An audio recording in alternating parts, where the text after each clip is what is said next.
오늘은 침례를 하겠습니다.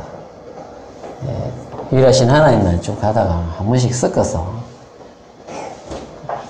침례에 대해서, 침례도 시리즈로 쭉 해야 되는데요.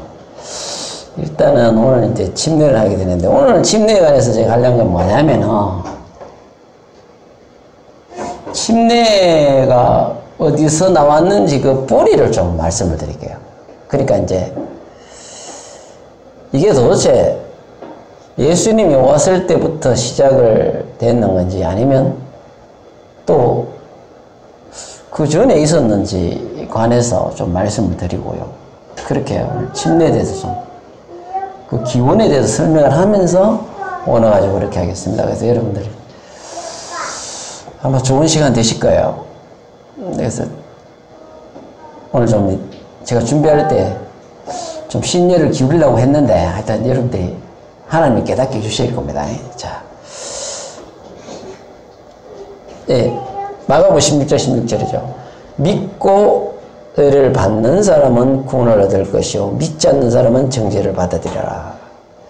예수님이 이제 성천하기 전에 이 명령을 우리에게 주신 것입니다. 여기서 우리가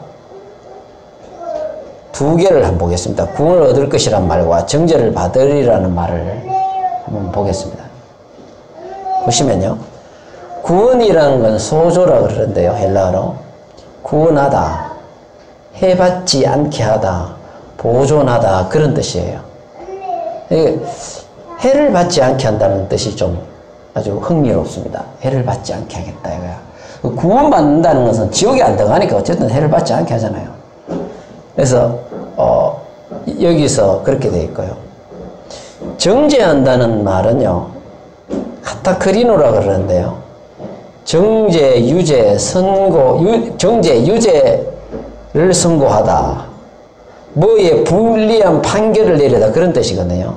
쉽게 말하면 정죄한다는 건 하나님의 심판을 이야기하는 겁니다. 하나님 심판을 이야기해요. 그래서 그러면 뭡니까? 믿고 침례를 받는 사람은 구원을 받는다, 해를 받지 않겠지만 믿지 않는 사람은 하나님의 심판을 받으리라. 이게 정확한 직역입니다. 오늘은 직역하면 이렇게 되는 거예요. 그래서 믿지 않는 사람은 하나님의 심판을 받게 된다는, 이것이 여기 있는 말씀이죠. 근데 여기서 보실 때 여러분들 믿고 세례, 침례로가 있습니다. 근데 여러분들 보시면 세례 혹 침례라지만 침례가 정확한 표현이니까, 믿고 침례를 받는 사람은 구원을 얻을 것이다. 순서를요 이렇게 바꾸시면 안 돼요. 믿고 구원을 받은 사람은 침례를 받으라, 이렇게 하시면 안 됩니다. 대부분 이렇게 바꿔요. 그렇게 바꾸시면 안 돼요. 성경은 이 순서를 다 정하는 것도 영감입니다. 하나님의 한자 한자가 성경의 영감으로 되어 있기 때문에, 믿고 침례를 받는 사람은 구원을 얻는다. 이 순서가 다 있는 거예요.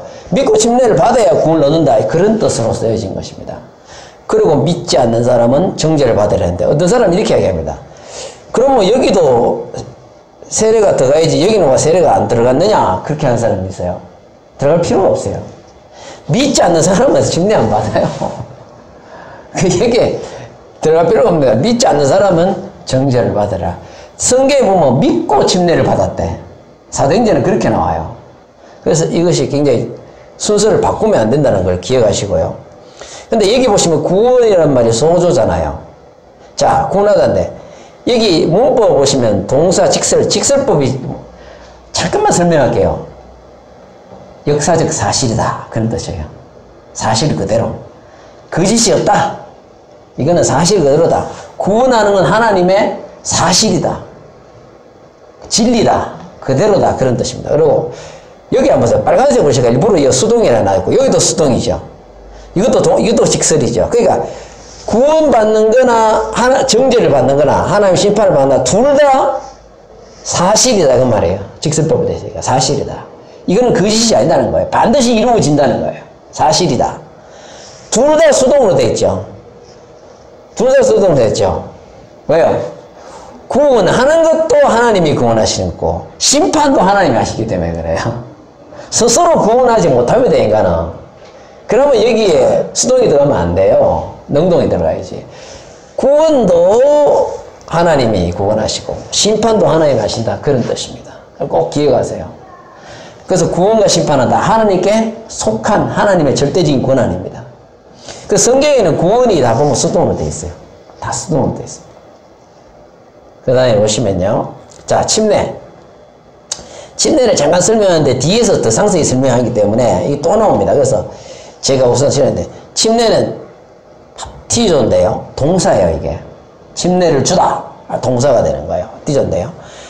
뜻은 세례, 침례 이렇게 해놨죠. 그대로 옮겨온 거예요. 침례를 베풀다, 그런 뜻입니다. 그러니까 동사죠. 침례를 베풀다. 근데 영어로 웹타이즈인데 뜻은요, 잠그다, 담그다, 물속에 깔아앉히다, 수침하다, 이런 뜻입니다. 이 뜻이 그냥 전부 다 하나같이 뭐예요? 물속으로 완전히 잠그는 겁니다. 완전히 잠그는 거예요. 전에 제가 한번 침례대사 할 때에 뿌리는 거 있죠. 뿌리다는 헬라어로 란티죠. 다릅니다, 그거는. 란티조예요. 란티조로 되어 있습니다. 제가 오늘 여기에 올리질 않았는데, 그건 란티조고, 침례는 성경에 란티조란 말은 없고요. 밥티조로 다 나와 있다는 사실을 기억하시기 바랍니다. 그래서 물속에 완전히 깔아앉히는 수침으로 되어 있습니다. 수침하다, 이게 굉장히 가깝고 정확한 표현인데, 어쨌든 물속에 깔아앉혀야 됩니다. 그렇게 되어 있어요. 그래서 침례는 이렇게 되어 있고요. 누가복음 보면 2장 22절에 보면, 자, 이제 어디서 나왔냐, 침례 어디서 나왔냐를 그 근거, 뿌리를 좀 찾아보겠습니다. 모세의 법대로 정결 예식의 날이 참에 아기를 데리고 예루살렘에 올라가니, 자, 이게 어떤 장면이냐면요, 마리아가 통해서 예수 그리스도가 탄생했죠. 탄생했는데 이 모세의 법대로는 뭡니까? 율법을 이야기합니다. 자, 율법으로 따지면 정결례라 이런 게 있어. 정결 예식이라는 것은 정결례라는 게 있습니다. 이스라엘 사람들 정결례가 있습니다. 정결례가 있는데 그 날이 돼가지고 아기 예수를 데리고 예루살렘에 올라갔다 이거야. 예루살렘에 왜 올라갑니까? 정결 예식을 치르러 간 거예요. 제사장들이 정결 예식을 치렀거든요. 그걸로 가는 겁니다. 정결례를 치르러 가는데 보시면은, 자, 정결례에 대해서 말씀을 드릴게요. 아이를 낳게 되면요, 이거는 정해져 있는 겁니다. 아이를 낳게 되면, 자, 모세 율법에 남자는 33일 동안, 여자는 66일 동안 기다려야 됩니다. 성전에 가면 안 돼요. 들어가면 안 됩니다. 절대 들어가면 안 됩니다.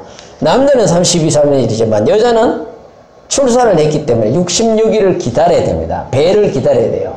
그러니까 이 무슨 말입니까? 모세의 율법대로 정결 예식의 날이 찼다는 건 뭐예요? 그 날짜가 됐다는 거예요. 날짜가 66일이 지났다는 이야기예요. 지나가지고 아기 예수를 데리고 예루살렘 성전에 올라가는 걸 이야기하는 것입니다. 그걸 이야기하는 거예요. 그래서 아이를 낳게 되면 이렇게 성전에 올라가기 전에 정결례를 치르러 올라가는데 이 날짜를 반드시 지나야 됩니다. 지나서 올라가는 거예요. 근데 히브리인들은요, 정결례를 해야 하나님께 나갈 수가 있습니다. 정결례 하지 않으면 히브리인들은 정결례 하지 않고 하나님께 나가면 하나님이 심판하세요. 그래서 아주 이스라엘 사람들은 반드시 정결례를 치러야 됩니다. 왜? 부정하게 되면 정결케 해야 되는 거예요. 정결하는 예식이 바로 정결례입니다. 자, 깨끗하게 하는 예식이죠. 이 정결례는 전쟁에 나갈 때, 자, 이스라엘 백성들이 전쟁에 이제 나갑니다. 적군들이 쳐들어가 전쟁을 치러 나가야 돼. 반드시 정결례를 해야 됩니다. 전쟁에 출전하기 전에. 이거는 필수입니다, 필수. 그 다음에 할례 안 받는 사람이 있으면 할례를 해야 돼요. 왜? 할례 받은 백성이 하나의 백성이거든. 정결례를 치러 깨끗한 부정한 것을 씻고 할례를 받고 반드시 할례를 받아 하나의 백성주 가운데 가고, 뽕나무에서 소리가 난다. 전에 제가 이것이 얘기 안 했어요. 뽕나무에서 소리가 나야지 공격을 할 수 있습니다. 그래서 소리가 나는 거예요. 이 세 가지가 전쟁에 나갈 때 있는데, 정결례를 전쟁에 나갈 때 반드시 이 할례를 해야 된다는 거예요. 정결례를 해야 된다는 거. 그럼 할례 받는 사람은 뭐만 해야 됩니까? 정결례를 해야 되겠죠. 반드시 정결례를 하고 출전을 하게 되어 있습니다. 자, 그런데 율법의 정결례는 여러 가지로 하는데요. 첫째는 나병, 문둥병 있죠. 레이기전에서 보면은 문둥병의 치료 방법에 대해서 나오고 뭐 진단에서 나오는데 나병이 걸렸다가 낫게 되면은 이 정결례를 하기도 하고요.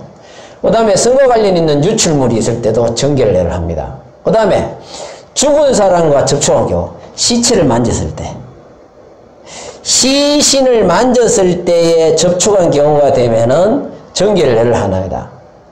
근데 원래는 한 요 정도 그렇게 많지 않았는데요. 예수님 당시 때는 더 많아져 버렸어요, 이게.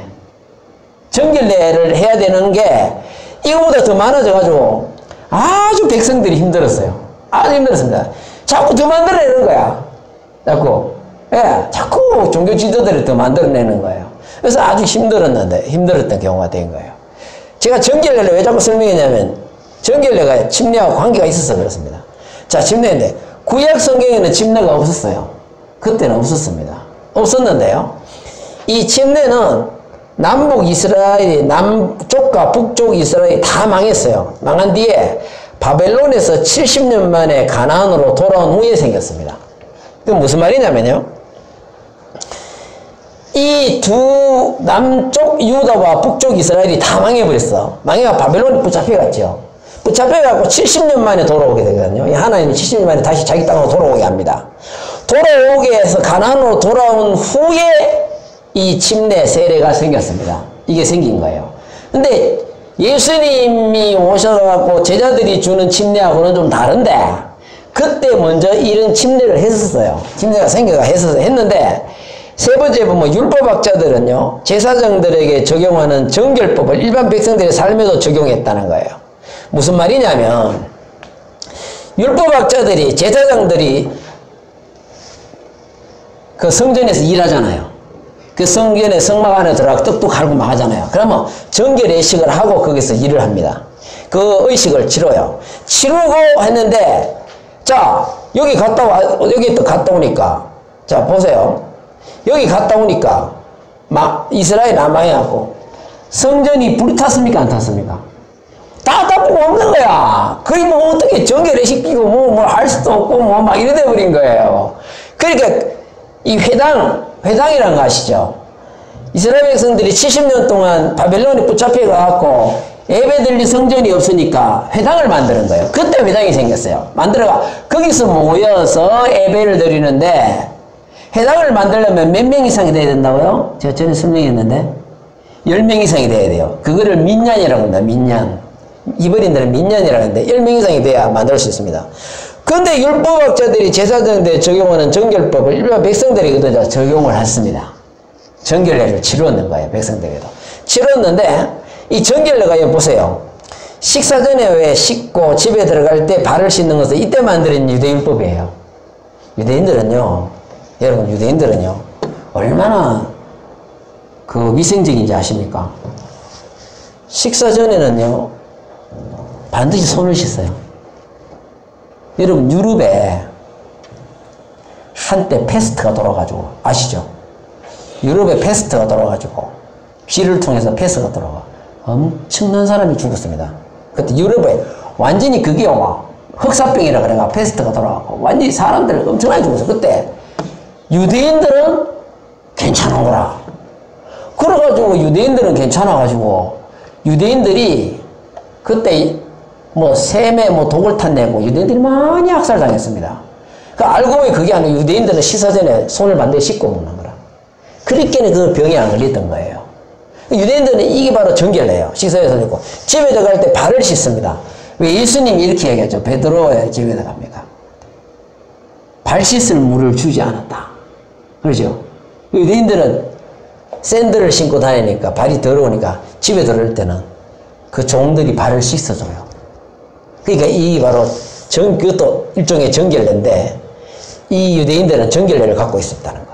그 세례도 정결법 중에 하나였습니다. 그 당시 때는. 아시겠죠? 그 당시 때는 이 침례도 정결법 중에 하나로 사용됐는데요. 정결법 중 하나인 세례는 의인이 아닌 죄인을 정결케 하는 의식이었습니다. 의인은 해당 없고요. 죄인을 정결케 할 때 사용했습니다. 근데 유대인들의 죄인의 개념은 뭐냐? 히브리인들의 죄인의 개념을 알아야 됩니다. 우리는 죄인 하면 뭐 사람 죽이고 뭐 또 뭡니까? 거짓말하고 막 죄를 짓는 걸 죄인이라 하잖아요. 히브리인들은 죄인의 관념이요. 그것도 있지만 좀 다 다릅니다. 자, 야 봅시다. 자, 우리 한번 읽어봅시다. 시작. 거기에 유대인의 정결 예식을 따라 두세 통들은 도랑하는 6이 놓였는지라. 여기가 어디죠? 예, 가나 온인잔치 예수님이 가셨는데 정결 예식을 따라, 이게 정결하는 예식을 따라서 두세 통들은 돌랑하는 6이 놓였대. 이게 어디 놓였느냐? 집에 가면은 집 그 입구에 이 도랑하니가 놓여져 있어요. 그 안에 물을 가득 채워놨다니까. 그걸 예수님이 놔둔 그 물을 떠가지고 뭘로 만듭니까? 포도주를 만드시죠. 근데 그 돌항아리 6개가 뭐냐면은 바로 정결례 할 때 사용하는 그 돌항아리예요. 그걸로 식사 전에 손도 씻고 들어갈 때 발도 씻고 하는 거예요. 그 물로 가지고. 아시겠죠? 그 정결례를 하는 건데요. 자, 정결례식을 한번 볼게요. 정결례식. 요거 정결례식이라 나왔잖아요. 자, 카다리스모스. 뜻은 뭐예요? 깨끗하게 한다 이거야. 딱 단순해요. 정결례식은 뭐냐? 정결례는 깨끗하게 한다는 거야. 뭐야? 부정한 것을 정결하게 한다. 깨끗하게 한다는 거예요. 자, 카다리스모스는 도덕적 정결을 나타내는데요. 기본적, 이건 좀 이따 또 나옵니다. 세례 침례와 그리스도의 속죄적 죽음이 결합되어 있는데, 요거는 이제 죄로부터 깨끗하게 하는 거는 바로 침례인데요. 조금 있으면 요건 다시 설명합니다. 자, 이 보시면, 이 마태복음 3장 5절 6절. 이때 예루살렘과 온 유대와 요단강 사방에 다 그 얘기 나와. 자, 그 얘기 나왔는데 이 그는 누굽니까? 침례 요한.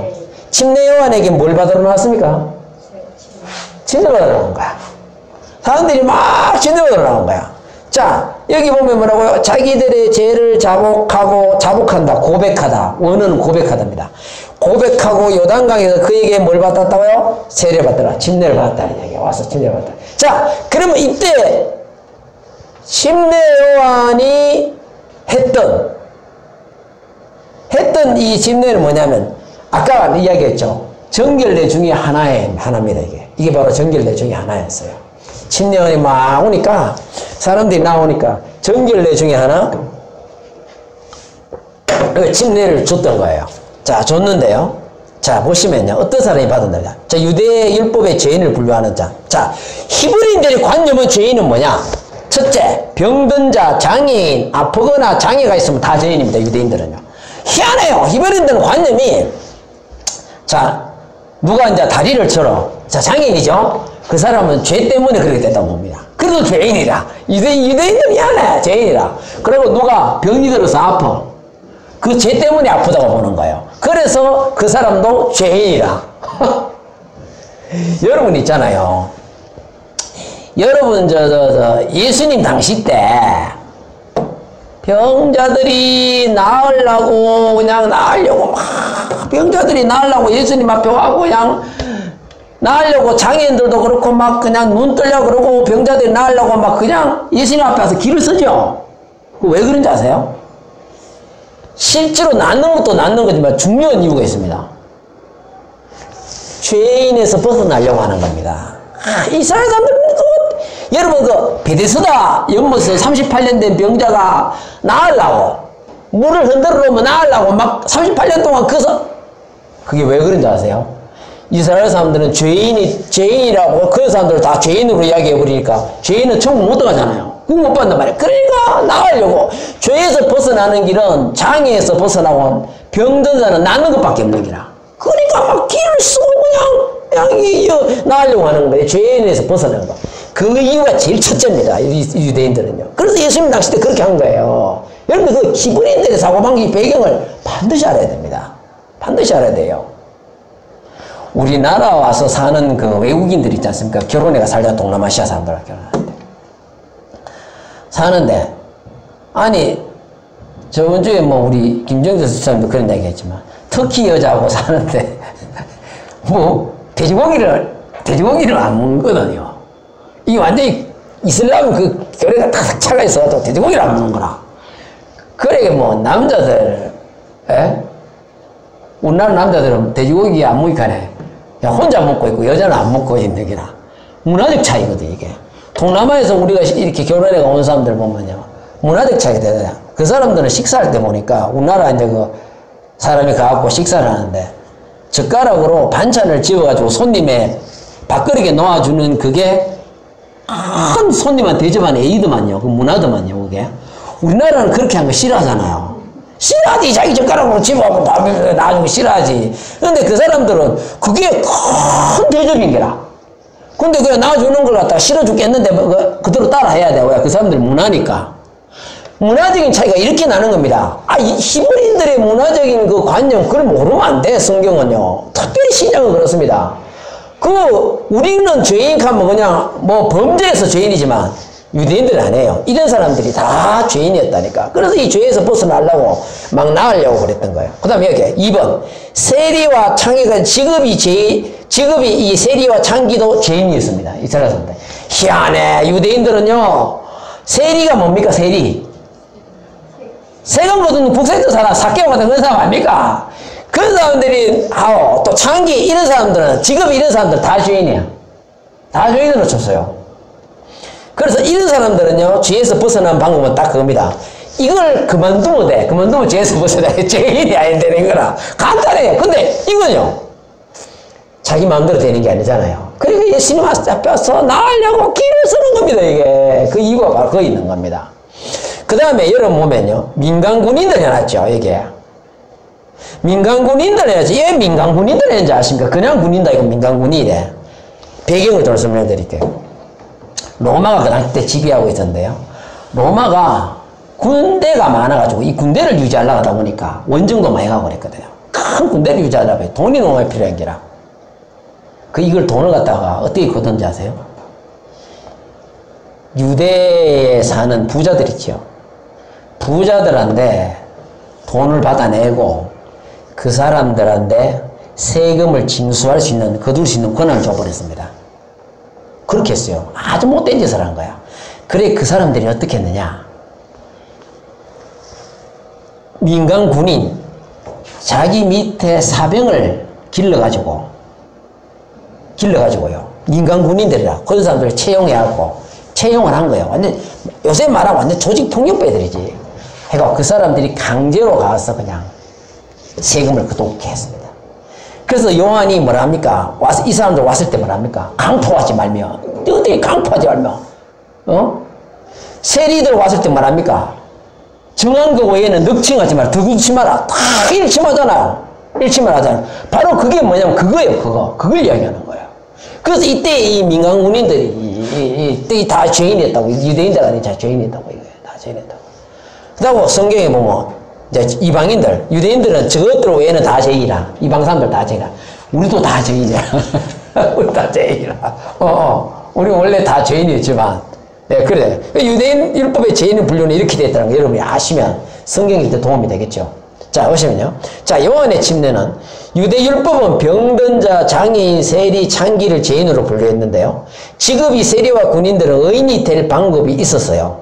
직업이 세리와 군인들도 의인이 될 방법이 있었는데요. 의롭게 되는 방법은 뭐냐? 제3을 받게 하는 회개의 세례를 받으면 돼. 자, 이 방법이 있었던 거라. 이것도 정결례의 일종이니까. 이 사람들이 나와가지고 왔을 때 막 아까 제가 말씀드렸지만 침례원이 막 뭐라 그랬죠, 그죠? 강파하지 말며 정한 거 외에는 더 그렇지 마, 넉칭치 말라고 막 혼내죠. 근데 그 사람들이 왜 나왔냐, 왜 밖에 들어왔냐?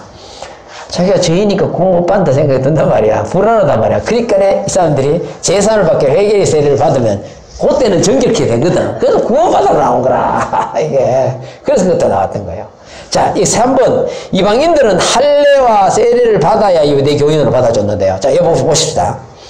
원래 구약에 이방인으로서 희번인이 되려 하면 뭘 받습니까? 이거 말고. 할례를 받으면 돼요.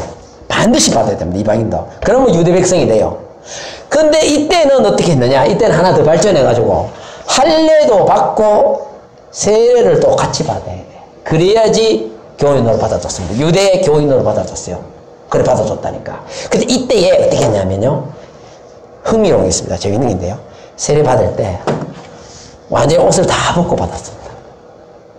다 벗고 받았어요. 왜 그렇게 하는지 아세요? 네가 죄인이라는 것을 수치를 느껴야 돼요. 스스로 죄인이라는 걸 수치를 넣고 인정해야 된다 이거야. 그 수치를 느끼게 해서 이렇게 했대요. 그렇게 했대요. 그 유대 문헌에 그게 나와 있습니다. 그게 나와 있어요. 유대적 배경에 보면 그게 나와 있어요. 그렇게 했다는 거예요. 그래서 이방인으로서 유대인이 되고 싶을 때는 할례만 받으면 되는데 이때는 세례를 함께 줘가지고 자, 이 세례를 어떻게 했냐? 이방인들이나 이런 이 죄인들 이런 사람들이 구원받게 하는 어떤 정결케 하는 정결례로 사용했다는 걸 아시고 그 요한의 짚는 일종의 정결례였다는 걸 여러분 기억하시면 좋겠습니다. 자 봅시다. 자 왜 짚느냐? 요한복음 3장 23절 요한도 살렘 가까운 에논에서 세례를 베푸니 거기 물이 많음이라 그러므로 사람들이 와서 세례를 받더라. 여기 한번 보세요. 에논 있죠. 에논이 서쪽이에요. 아시겠습니까? 예루살렘 쪽 요단강 그 서쪽이에요. 한 6km 떨어진 곳입니다. 이 지역 이름인데요. 여기서 세례를 베푼데 왜냐하면 여기가 샘이 많았어요. 물이 풍부했던 지역입니다. 그래서 여기서 심내 요한이 세례를 베푼데 거기 뭐가 많다고요? 물이 많습니다. 그러면 사람이 와서 세례를 받았는데요. 물이 많습니다. 자, 볼게요. 물, 휘도로 뜻은 물인데요. 복수가 휘다탄데요. 보통 일반 헬라어에서는 많은 물, 강물을 의미합니다. 아시겠습니까? 많은 물, 강물을 의미해요. 이 물이 많다는 그냥 물이 많은 정도가 아니고요. 강물처럼 물이 많은 걸 의미합니다. 그리고 많음이라, 이 많음이라가 뭡니까? 폴리스, 뜻은 뭡니까? 많은, 큰, 수많은. 물이 굉장히 많다는 거예요. 이때부터 벌써 뭘 했다고요? 몸을 물속에 당근 짓내렸다니까. 물을 뿌리는 거 아니었다니까. 여러분, 물을 뿌리는 방법은 성경적인 방법이 아닙니다. 아니에요. 절대 성경적인 방법이 아닙니다. 성경에는 심내 그 자체가 벌써 물속에 깔아앉힌다는 그 뜻이고, 여기서 세례 요한도 이 회개의 세례를 베풀 때에 에논에서 베푼 이유가 물이 많은 곳에서 해요. 물어봅시다. 이스라엘은 물이 귀합니까? 물이 흔합니까? 아주 귀하죠. 물이 얼마나 귀한데 우리랑 같이 뭐 나가면 물이 되는 줄 아세요? 얼마나 귀한데. 그래서 일부러 이 에논에서 줬는 거예요. 왜? 거기 물이 많기 때문에 그랬던 거예요. 근데 물이 아니 여러분 생각해 보세요. 그냥 뭐 실로암이나 이런 데 가갖고 그냥 뭐 물이 예루살렘 근처에 실로암 뭐 이런 데 빠졌거든. 가갖고 그냥 물 찍어갖고 그냥 물 한 그릇 떠가지고 찍어갖고 그냥 고가루 찍어 톡톡톡 찍어주면 되지. 안 그렇습니까? 이 국가적으로 톡톡톡 뿌리면 되지. 뭐 하려고 물이 많으기까지 갔을까요? 왜? 반드시 침내려야 되거든. 잠가야 되는 겁니다. 잠가야 되거든. 그래서 여기를 간 거예요. 아니 그렇지 않습니까? 그냥 물 샘에서 한 그릇 떠갖고 쓰면은 한 그릇만 하면 맞아 수백 명 죽겠다. 안 그래요? 일부러 에논까지 간 것은 침내 때문에 그래요. 몸을 잠가야 되거든. 몸을 잠가야 되거든. 머리 끝까지 완전히 잠겼다고 나옵니다. 볼게요. 유대인들의 정결에 대해 유대인들은 정결탕 안에 빗물을 받는데요. 정결탕이라는 탕이 있어요. 거기다가 뭘 받는다고요? 빗물을 받는데 왜 빗물을 받는지 아세요? 이 물은 정결례를 하는 물은 유대인들의 관념이 이렇습니다. 하늘에서 내려온 사람의 손이 닿지 않은 하늘에서 내려온 하나님이 준 물이 그대로 돼야지 그 물이 나야지 좋다 이거야. 그리고 이 물이요 우리 수로를 만들어가 비 오면 요 안으로 들어가게 만들었어요. 쫙 흘러고 물 안에 들어가게 만들어놨습니다.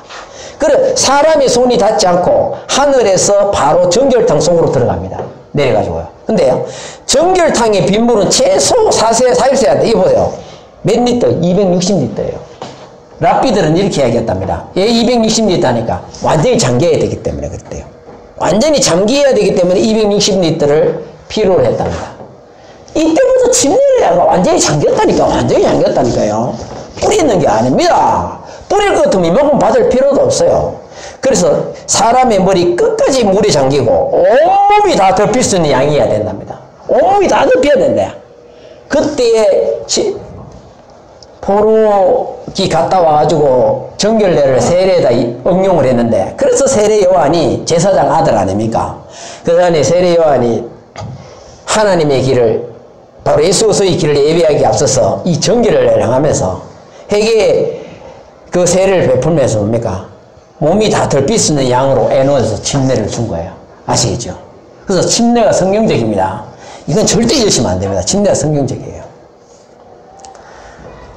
야, 뭐 침례든 세례든 아무거나 물로 적용시키면 되지. 꼭 막 그래야 필요가 있나?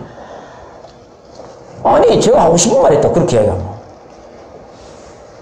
성찬식 할 때는 꼭 포도주 사용하대. 위스키 사용하면 안 되나? 아니, 한국에 막걸리 떠다가 막 갖다가 보면 먹지 와. 그건 꼭 그거 하대요. 성경에서는 예수님이 지시한 대로 하는 것이, 순종하는 것이 바로 우리가 해야 되는 일입니다. 아시겠습니까? 하는 대로 해야 되는 거예요. 그래서 세례 요한도 침례 완전히 장갑부는 거예요. 하루 들어야지. 자, 그리스도인들의 세례의식은 바로 이 유대인의 정결의식에서 왔다. 꼭 기억하세요. 제가 일부러 빨간 걸 해놨는데 바로 이 유대인들의 정결의식에서 왔는데요. 유대인들의 정결의식은 하나님 은혜에 머리 끝까지 잠기는 겁니다. 구약에서는 이 물의 개념이 뭔지 아세요? 구약에서 물의 개념. 구약에서의 물의 개념은 하나님의 은혜입니다. 은혜. 여러분, 물이 바다 덮음같이 하는 말 있죠. 물이 바다 덮음같이. 그 찬송도 있잖아요. 유대인들은 바다를 생각하면 이렇게 생각합니다. 히브리인들은 공포, 혼란 그 자체입니다. 바다에 괴물이 막 있고 막 그 공포스러운 거 그거 생각합니다. 그래서 물은 하나님 은혜로 생각해요. 물이 바다를 덮었다는 건 뭐야? 하나님 은혜가 공포를 덮었다고 생각하는 거예요. 그래서 그 말을 하는 겁니다. 그게 언제 또 한번 설명할 때 있겠지만 그 유대인들의 정결의식은 하나님 은혜에 머리 끝까지 잠기는 겁니다. 그래서 우리는 침례도요 하나님 은혜로 받는 거건데, 자, 우리의 침례는 뭡니까? 이 사람들의 정결의식은 하나님 은혜에 머리까지 잠겨서 정결하게 되는 거지만, 기독교의 침례는 뭡니까? 제사함적 죄를 씻는 게, 이게 다른 점이에요. 아시겠죠? 이게 다른 거라. 이게 다른 거예요. 우리의 침례는 뭡니까? 죄사함이에요. 죄사함. 죄를 씻는 것입니다. 이게 다른 점입니다. 자, 침례가 성경적인데요. 머리 끝까지 잠기기 위해서 물이 많아야 할 것이며, 당연하죠. 가장 적합한 장소는 물이 많은 곳이었죠. 요한복음 3장에서 에논에서 침례를 준 것은 그곳이 물이 많은 곳이었기 때문이다. 그래서 이때 여기 가서 침례를 준 거예요. 침례는 성경적입니다. 반드시 침례를 해야 돼요. 반드시 침례를 해야 됩니다. 자, 첫째, 침례의 뜻이 밥티조고 잠그다, 잠기다, 수침하다의 뜻이고요. 물이 많은 곳이라는 것을 의미했다. 그래서 침례를 했다는 거예요. 그 다음 세 번째, 침례가 정결에서 왔듯이 유대인의 정결의식은 머리까지 완전히 잠겨있는 거였거든. 그래서 예수님이 침례를 주는 것도, 침례라고 한 이유는 반드시 물이 많은 곳은 머리 끝까지 완전히 온몸이 잠겨라야 반드시 침례를 줘야 됩니다. 아시겠습니까? 뿌리는 것도 안 돼요. 적시는 것도 안 됩니다. 반드시 침례해요. 성경대로 할 때가 안전합니다. 그리고 진리고요. 자, 침례 다시 아까 나왔죠. 자, 여기 다시 한번. 자, 이건 아까 설명했습니다. 설명했는데, 성경에서 침례라는 단어는 원문에서는, 자, 이거 잘 보세요. 이거 잘 보세요. 성경에서 침례라는 단어는 원문에서는 뭐라고요? 침이라는 글자만 있을 뿐, 레라는 글자는 사람이 만들어 놓은 것이다. 만들어 놓은 거예요. 성경에서는 침이라는 것밖에 없어요. 왜요? 담그다, 이것밖에 없습니다. 밥티조와 담그다는 뜻이니까 이때밖에 없어요. 그 레라는 말을 사람이 만들었는데 왜 만들었는지, 누가 만들었냐? 중국 사람들이 만들어낸 거예요. 우리나라는 성경을 중국에서 번역해 나왔었거든, 초기 때. 그래서 단어로 읽게 되니까 그냥 이렇게 성경 읽을 때 침 하니까 이게 좀 읽기가 불편하잖아요. 그러니까 뭡니까? 레자를 넣어가지고, 의식이니까 레자를 넣어가 중국어로 번역할 때 레자를 더해가지고요, 중국 사람들이 침례 이렇게 한 것입니다. 아시겠습니까? 침례 이렇게 하는 거예요. 그래서 원래는 뭡니까? 보세요. 담근다는 침자밖에 없다니까. 원어 번역해도 이렇다니까요, 사실은요. 그 레자는 중국 사람들이 만들어 놨다니까요. 그래서 침례는 반드시 물에 완전히 잠그는 침.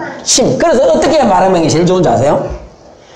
자, 여기 보세요. 성경에서는 한 번도 침례라는 말을 하지 않았다. 침례라고 하지 않았어요. 그냥 침이에요. 침이라고 했는데, 성경은 오직 침 또는 뭡니까? 이게 더 맞아. 수침이라고 말해야 돼요. 수침. 물속에 반드시 담간다. 그래서 수침이라는 말이 더 정확한 표현입니다. 수침. 반드시 침례를 해야 된다는 거예요. 수침이라는 말이 맞는 거예요. 자, 정결의식 아까 이거 봤는데 좀 한 번 더 할게요. 자, 깨끗하게 하는데 이거 한번 보세요. 카다리스모스는 도덕적 정결, 그러니까 정결의식은 도덕적 정결을 나타내는데요. 여기 한번 보세요. 기본적 정결은 세례, 침례와 그리스도의 속죄적 죽음이 둘이 결합되어 있다. 결합되어 있는 거 맞죠? 보세요. 예수 그리스도께서 십자가에 못 박히시고 3일 만에 부활하시잖아요.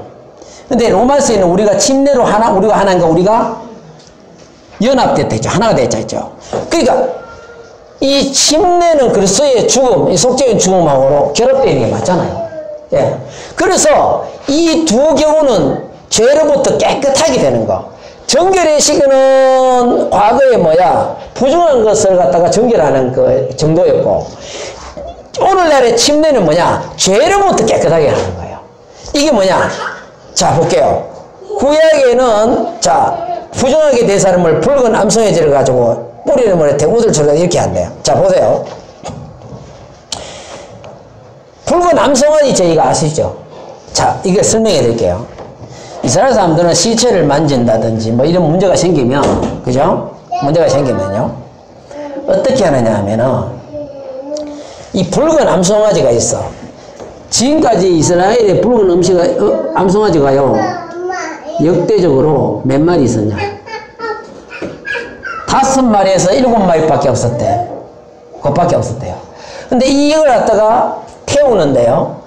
이 붉은 암송아지를 태울 때에 3가지를 넣습니다. 우슬초, 홍색실, 백향목을 넣어요. 넣어 같이 태워요. 그 재를 갖다가 딱 성전에 놔뒀다가요. 제사장들이 갖고 있다가요. 이 재를 흐르는 물에 태워가지고 우슬초를 가지고 뿌립니다. 시체를 만져가 네가 부정하게 된다 하고 와서 정결의식을 하고 제사장들이 그걸 물에 태워, 흐르는 물에 반드시 태워요. 흐르는 물을 떠가와갖고 옷을 주워가지고요, 적셔가지고 탁탁탁 뿌려주는 거예요. 이렇게 했었어요. 이렇게 했었습니다. 이렇게, 이게 바로 정결례예요.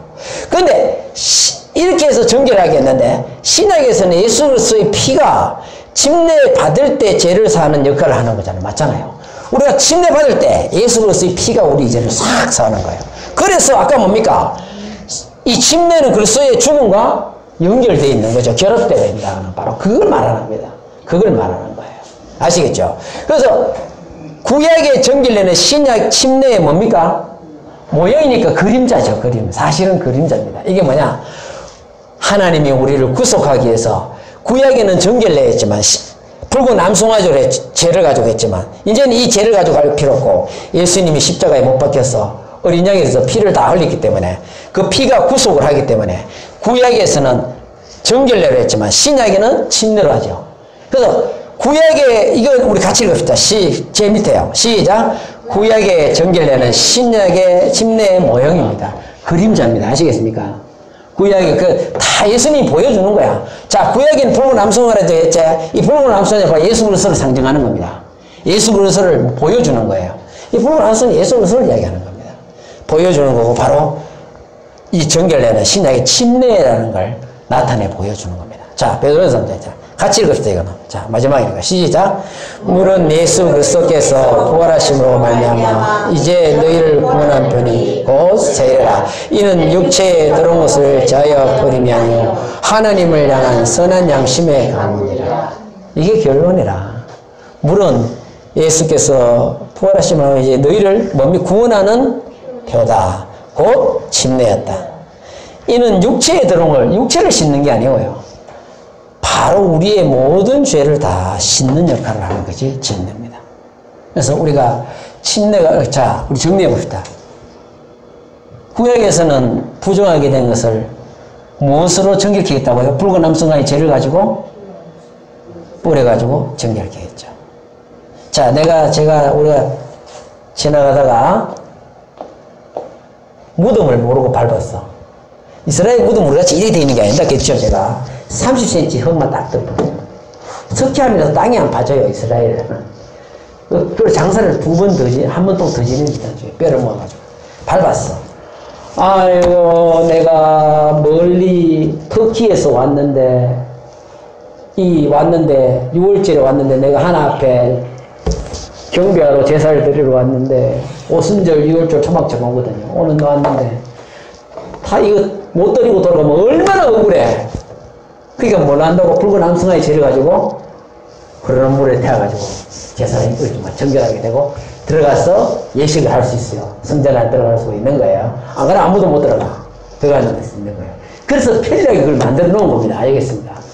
그게 바로 붉은 암송아지는 예수 그리스도를 예표하는 것이고, 예수의 피가 이제는 우리가 침해할 때 우리 모든 죄를 사하고 구원의 표가 되는 겁니다. 그래서 믿고 침례를 받는 사람은 구원을 받을 것이요. 아멘? 그래서 믿고 침례는 바로 침례를 받는 사람은 구원을 얻을 것이요. 그래서 예수님이 그 이야기를 하는 겁니다. 그래서 예수님이 성천하기 전에 꼭 주시는 말씀이 뭡니까? 침례를 받으라. 그걸 주시오. 성천하기 전에. 침례에 대해서 관해서 말씀하셨어요. 그래서 사도행전에서 제사에 나가서 예수 이름 침례를 주지 않겠습니까? 이게 얼마나 놀라웁니다. 침례는 여러분 형식이 아닙니다. 침례는 어떤 분들이 형식적인 거라고 그러는데 성경에 침례는 형식이라는 말은 한마디도 안 나옵니다. 침례는 바로 구원하는 표가 됩니다. 예수 그리스도께서 우리를 위해서 십자가에서 못 박히고 이 예수 그리스도의 피를 통해서 침례를 통해서 제사함 받은 것을 감사하며 하나님께 영광을 돌립니다.